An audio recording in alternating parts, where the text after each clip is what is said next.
আসসালামু আলাইকুম। গতকালকে ঠিক এই একই সময়ে আপনাদের সাথে লাইভ এসেছিলাম। বরিশালের 24 তারিখে কোর্টের ভিতরে এজলাসে ঢুকে যে কোর্ট ভাঙচুর করেছিল, অসৌজন্য ব্যবহার করেছিল এবং মাননীয় বিচারক বিচার কাজে বাধাগ্রস্ত হয়েছিল এবং একটা ভেইলেবল অবজেকশন কেস যেখানে বেল দিতে বাধ্য, সেটাকে বরিশাল বারের আমাদের মতো আইনজীবী এবং আইনজীবীদের নেতা নামধারীরা বিশৃঙ্খলা ঘটিয়েছিল। গতকালকে তাদেরকে অ্যারেস্ট করেছে। অনেক বিজ্ঞ বন্ধু দেখলাম ফেসবুকে স্ট্যাটাস দিয়েছে যে একটি অনাকাঙ্ক্ষিত ঘটনার বিপরীতে আরেকটি অনাকাঙ্ক্ষিত ঘটনা। আমি দুটা বিষয়ের জন্য আসছি। একটা হচ্ছে মাননীয় বাংলাদেশের প্রধান বিচারপতি মহোদয়ের প্রতি অশেষ কৃতজ্ঞতা জ্ঞাপন করি যে কালকে ওনার গণসংযোগ কর্মকর্তা একটা প্রেস বিজ্ঞপ্তির মাধ্যমে দেশবাসী তথা সকলকে কনফার্ম করেছেন যে ওনাদের বিরুদ্ধে মহামান্য সুপ্রিম কোর্টের হাইকোর্ট ডিভিশন একটা রুল জারি করেছেন আদালত অবমাননা, এবং পরপর তাদের বিরুদ্ধে ক্রিমিনাল অ্যাকশনে মামলা দায়ের করা হয়েছে। অন দ্য আদার হ্যান্ড কালকে এবং ওই বরিশালের বার থেকে তাদেরকে গ্রেপ্তার করা হয়েছে।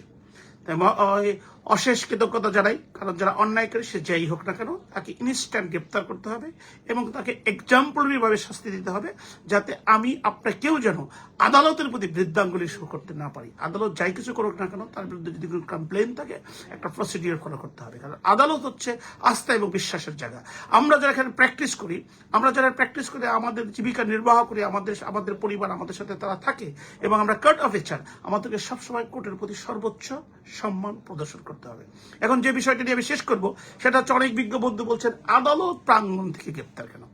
আমি তাদের উদ্দেশ্যে বলতে চাই যে উনি যদি ওনার ওয়াইফকে কিলিং করতেন, উনি যদি জমি নিয়ে মারামারি করতেন, উনি যদি রাজনৈতিক মামলায় ফিল্ডে যে মাঠে যে ঘাটে যে মিছিল মিটিং করতেন, সেই কারণে যদি ওনার বিরুদ্ধে মামলা হতো, অবশ্যই আমি আপনাদের মতে একমতে বলতাম যে কেন তাকে কোর্ট কাছারি থেকে গ্রেপ্তার করতে হবে। কিন্তু উনি বিইং অ্যান অ্যাডভোকেট, ড্রেস পরা অবস্থায় কোর্টের ভিতরে ঢুকে চেয়ার টেবিল ভেঙে জজ সাহেবকে বিচার কার্য করতে দেননি এবং বাধাগ্রস্ত করেছেন এবং সর্বোচ্চ অসৌজন্য ব্যবহার করেছেন, সেই লোকটাকে কোর্ট থেকে গ্রেপ্তার করবে না, তাহলে কি মসজিদ থেকে গ্রেপ্তার করবে? এই জন্য আমাদের অ্যাডভোকেট সাহেবদেরকে কেউ পছন্দ করেন না, কারণ আমাদের স্বার্থে লাগলে আমরা পৃথিবীর সমস্ত কিছু ভুলে যাই, তখন আমরা মানুষকে আইন শিখাতে থাকি।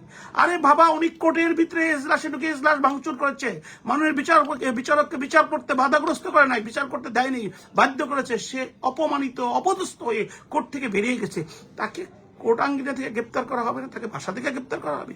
এইসব যারা দাবি করে আমি বলবো তাদের আসলে প্র্যাকটিস করা উচিত নয়, প্র্যাকটিস ব্যতীত অন্য কিছু করা উচিত। অন্যায়কে অন্যায় বলতে হবে, সাদাকে সাদা বলা হবে, কালোকে কালো বলতে হবে।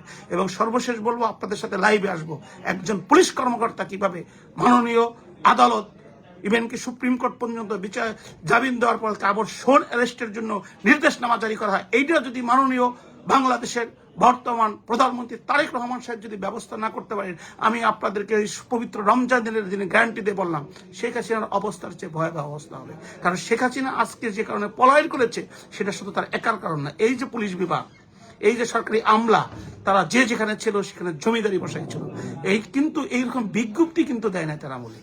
প্লিজ জনাব তারেক রহমান সাহেব, আপনার বক্তব্য, আপনার ড্রেস আপ, আপনার কথাবার্তা এবং জনগণ আপনাকে ভোট দিয়েছে, সকলেই সম্মান করে। তাই বিনীতভাবে বলবো যে সময় কিন্তু এখনই স্টার্টার মানে খাবার প্রাম্বাই, যেটা লন্ডনে পেয়ে থেকেছেন স্টার্টার বলে রেস্টুরেন্টে, এই স্টার্টারের পর্যায়ে যদি এইরকম হয় তাহলে তো মেন ডিশে যে কি হবে। তাই একজন সুনাগরিক হিসাবে বলবো এদেরকে উঠতে দেওয়া যাবে না।